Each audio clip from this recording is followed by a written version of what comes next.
6th. Shove it up your ass, Joe Biden. Shove January 6th up your ass. Today is Martin Luther King Day, and my father didn't oppose the Vietnam War. That's the other thing. Johnson also took us to war in Indochina. Not good. Wrong kind of war. And my father didn't know that the Vietnam War was wrong until Dr. Martin Luther King spoke out against it. I think it was around 1965. That's how I remember it. My father telling me that in 1965 he heard Martin Luther King opposing the escalation. In 65, that's when LBJ was sending a lot of troops over to Indochina. And around that time, Dr. Martin Luther King said, and I quote, "Millions of dollars can be spent every day to hold troops in South Vietnam, yet our country cannot protect the rights of Negroes in Selma," unquote. So early on in the war, the Gulf of Tonkin resolution was 64. The escalation was in 65. Right at the beginning, Dr. King opposed the war. He called it evil. He believed in politics. He won the Nobel Peace Prize. He believed in the politics of peace, but he never ran for office. And he believed in the idea, not the reality, but the idea of America. And he knew that the only way to fulfill that idea is by giving black people, all people, but especially black people, the right to vote. That's what Selma was. That's what the march over the Edmund Pettus Bridge was. It was about voting rights. Congressman Lewis got his head smashed in just so people could vote. That's how important voting is. Dr. King believed in ending poverty. He believed in ending poverty, and this is why he was dangerous. He believed in ending poverty for blacks and whites. That's what made him so dangerous. He spoke of poor people, not just poor blacks. This is when civil rights leaders become a threat, when they reach across and start bringing white people into their cause.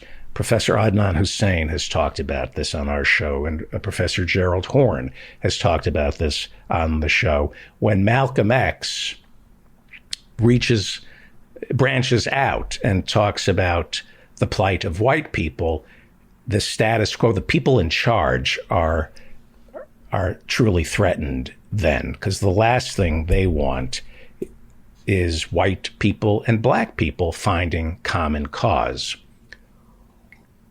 In the spring of 1967, Dr. King called for a radical, he used the term radical, Professor Harvey J. Kaye's favorite word. Dr. King called for a radical redistribution of economic and political power. Wasn't talking socialism, just called for a radical redistribution of economic and political power. He might have been talking about socialism, but that's a freighted word. I think we can all get on board a radical redistribution of economic and political power. Even the devotees of Adam Smith are for that. So in December of 1967, about 5 months before he was assassinated, Dr. Martin Luther King launched the Poor People's Campaign. This is different than what he was doing before.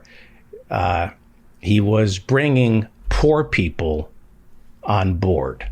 This is different, and that is why then J. Edgar Hoover, who was the cross-dressing, closeted homosexual who headed the FBI, J. Edgar Hoover, in memos that have been released, he called Dr. King the most dangerous man in America because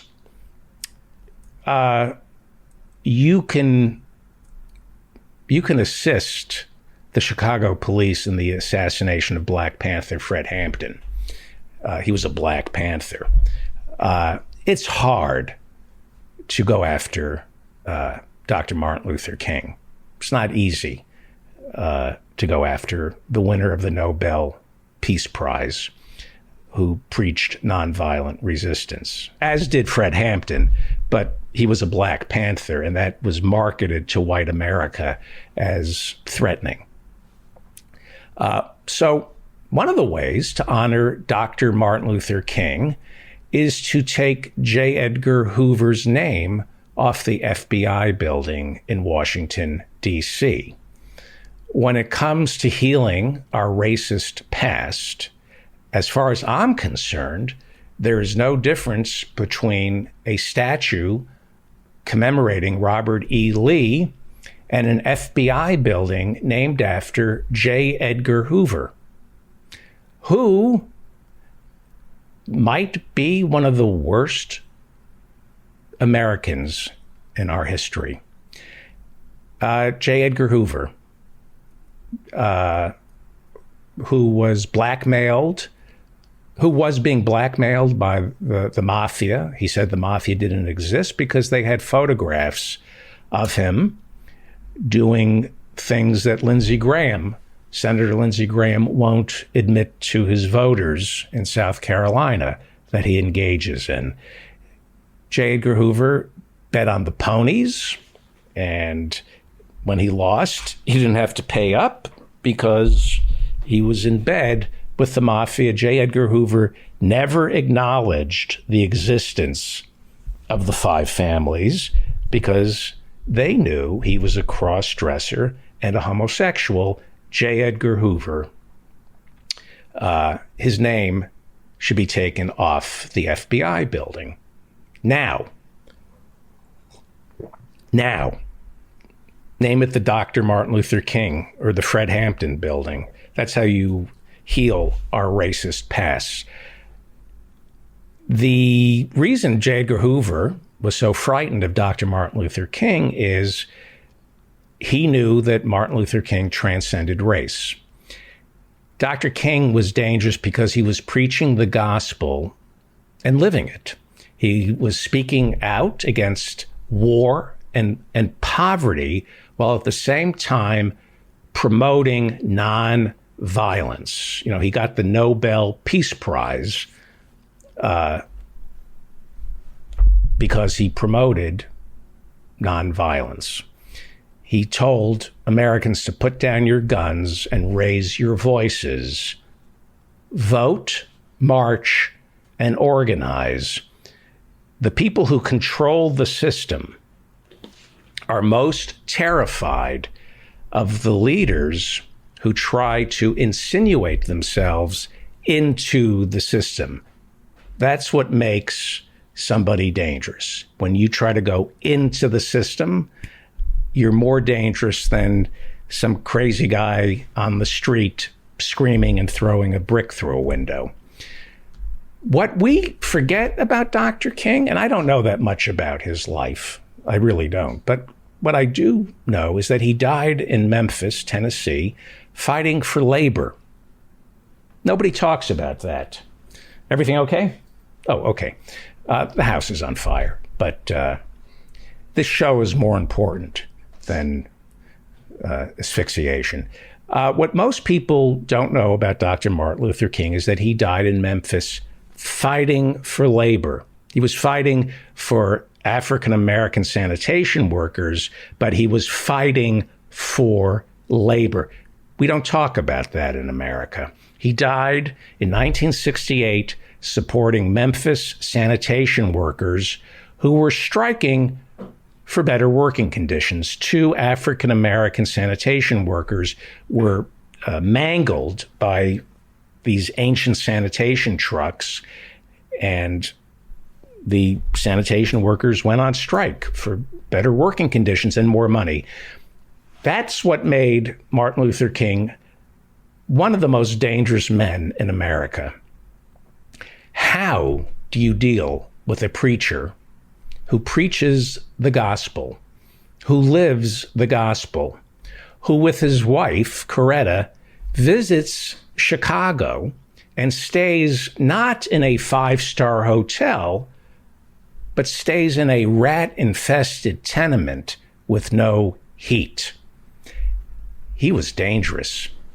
That's how Dr. King drew attention to the plight of the poor. He lived with them.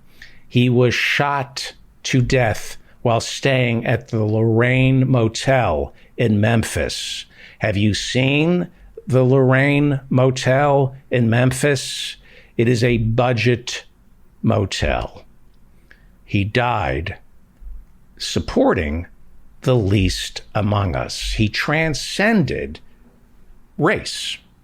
He died supporting labor. He died supporting 1,300 striking sanitation workers. This makes me angry, the way we are taught history. We are not taught what he died fighting for. It's reduced to civil rights or race. He died fighting for 1,300 striking sanitation workers. We hear so much about the assassination, but never anything about the events leading up to it. King was in Memphis to support labor.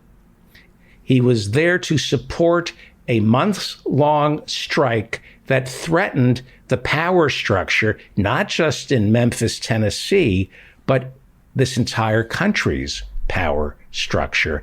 And hundreds of ministers in the Memphis community rallied around the sanitation workers.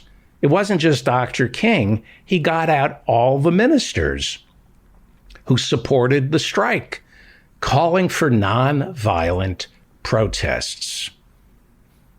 In the lead up to his assassination, Dr. King held the largest indoor civil rights rally in American history. 25,000 people showed up in Memphis to hear Dr. Martin Luther King and the other ministers speak in support of the striking sanitation workers. When he marched on Memphis in support of labor, in support of the 1,300 striking sanitation workers, 22,000 children in Memphis skipped school to join the march, a peaceful march that resulted in hundreds getting arrested for what? Marching peacefully, that resulted in police using tear gas on them. Why? Because this was a threat to the entire economic and political structure of our nation. This was not just about race. It was about poverty and labor. Poverty and labor. And he was assassinated. Preachers, workers, and children taking to the streets of Memphis in support of labor. This is why the FBI, this is why J. Edgar Hoover, the cross-dressing, self-loathing homosexual who suffers from the same disease as Lindsey Graham, ashamed of his sexuality, J. Edgar Hoover was smart enough to know that Dr. King was one of the most dangerous men in America. And it's why the FBI secretly recorded Dr. King's phone calls. It's why the FBI and Bobby Kennedy, who was our beloved Attorney General, he let this happen. He signed off on J. Edgar Hoover secretly recording Martin Luther King's hotel rooms. They recorded him being a human being, being a frightened, lonely human being in a hotel room, doing things that he probably wished he didn't do, but he was a human being. And they sent those recordings of Dr. King in the hotel room. He sent those recordings and the pictures to Dr. King's home, to him and Coretta Scott King.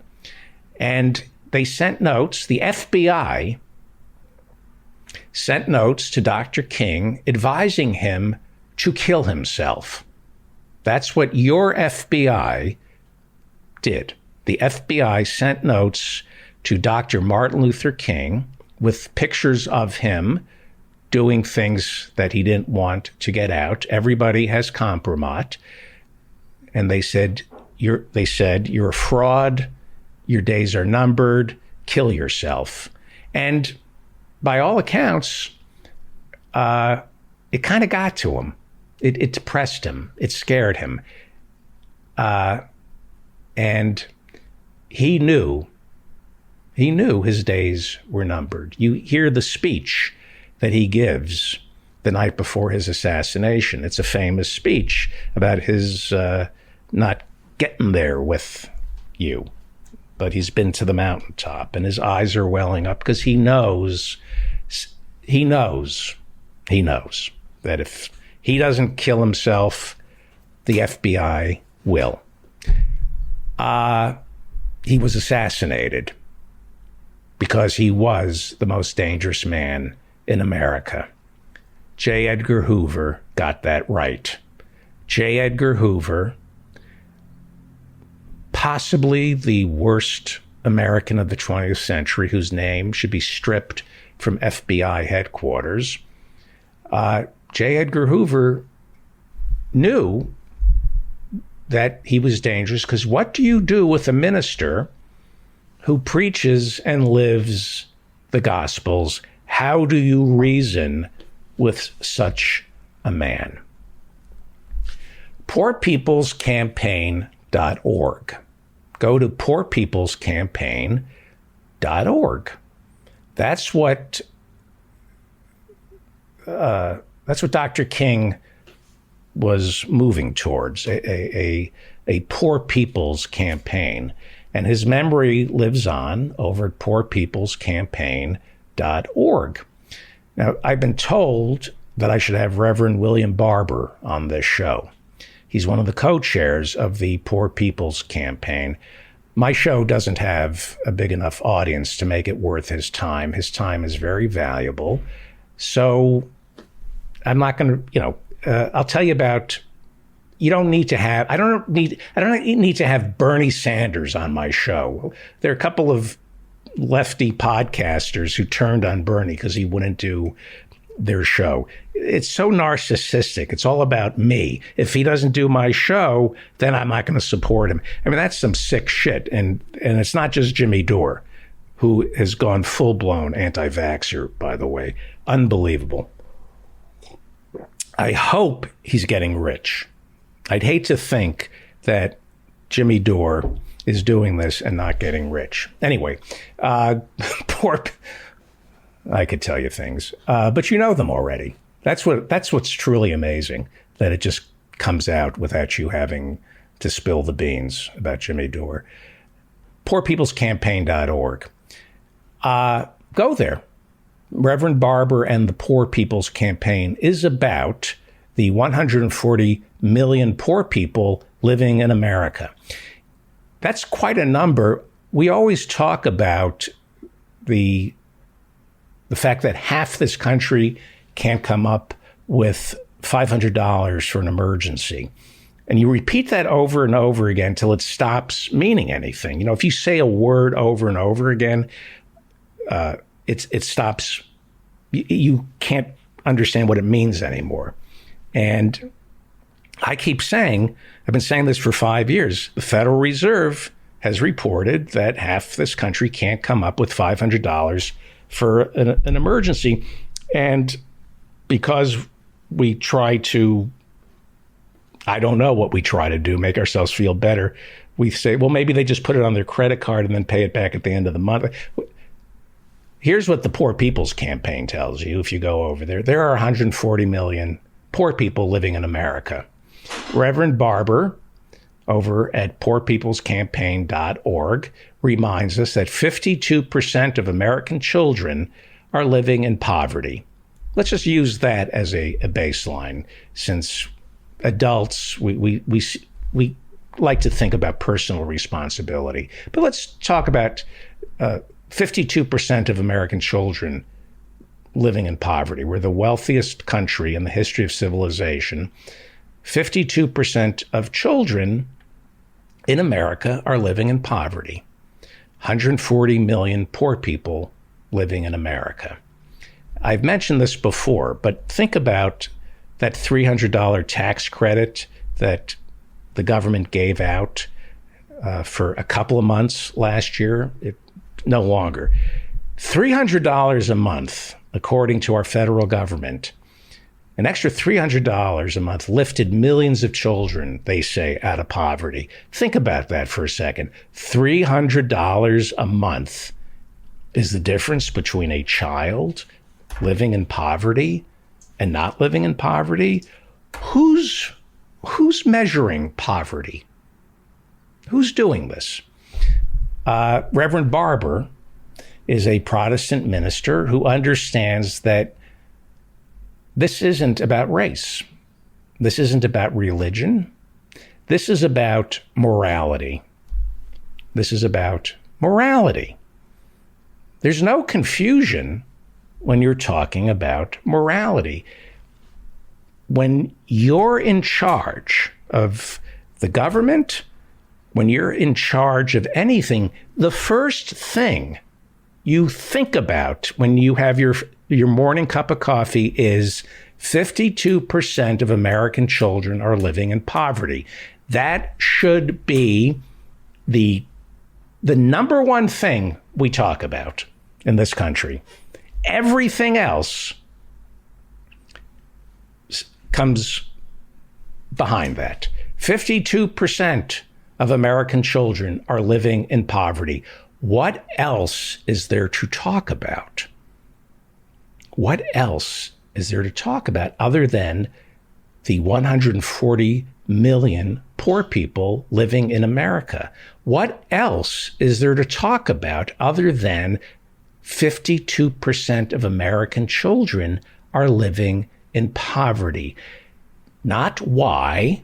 You don't ask why they're living in poverty. You ask, how do we lift them from poverty now?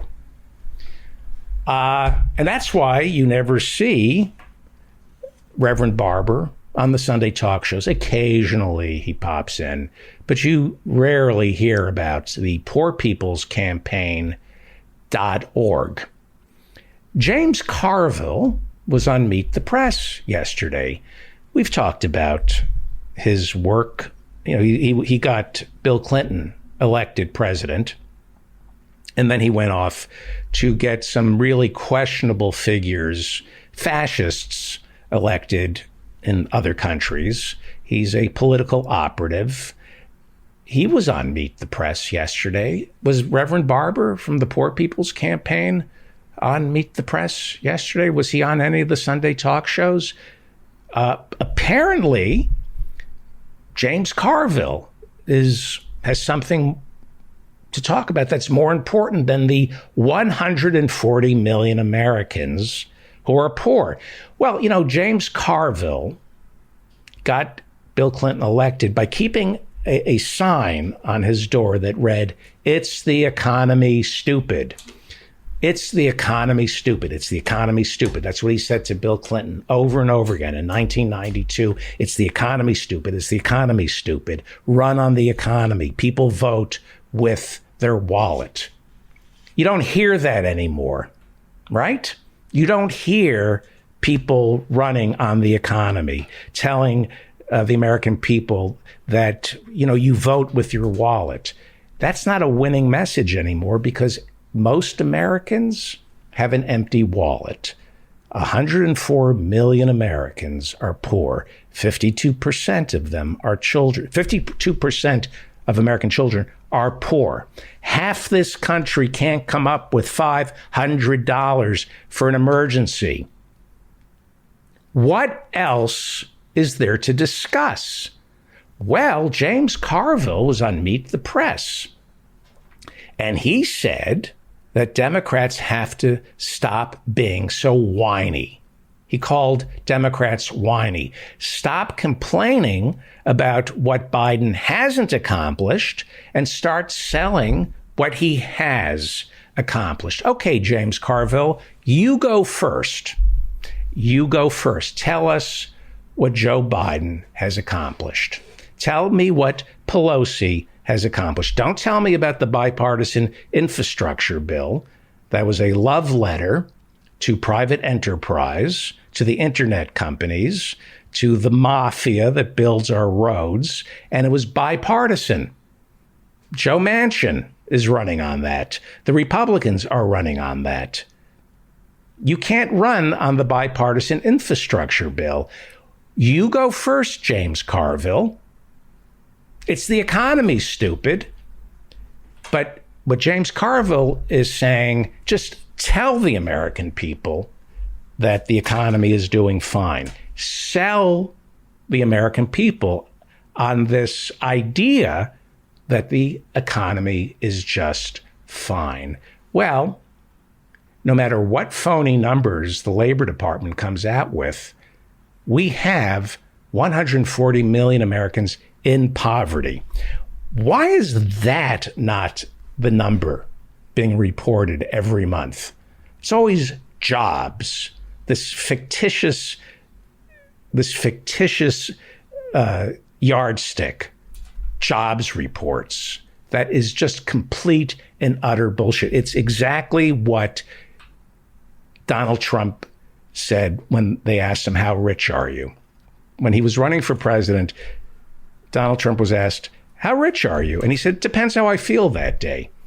Because there are all these different ledger domains that you can deploy to convince yourself whatever you want to think. If you're Donald Trump, you can add up all your property and forget how much you owe to the government and to your to the banks and decide you're worth a couple of $1 billion. And the same thing is with our job numbers. They throw in the military now. Supposedly, if you're in the military, you're considered employed. They no longer count the people who stopped looking for work, or if you haven't worked for something like 16 months, then you're no longer part of the job market. So you're out of work, but you're not listed as unemployed. The number is poverty. That's the number. 140 million people live in poverty. But poor people can't exist in America. And we don't talk about poor people in America. We don't care about poor people in America. Well, Dr. King and Dr. Barber, they understand that at its root, racism is about labor and poverty. This is one of the ways we can remember Dr. King. Race was invented so that black people could be enslaved. Race has been kept alive so that black people could be arrested and used as prison labor. That's the only reason the idea of race exists. Before the slave trade, a person of color didn't identify as a person of color. Professor Adnan Hussein, Professor Gerald Horne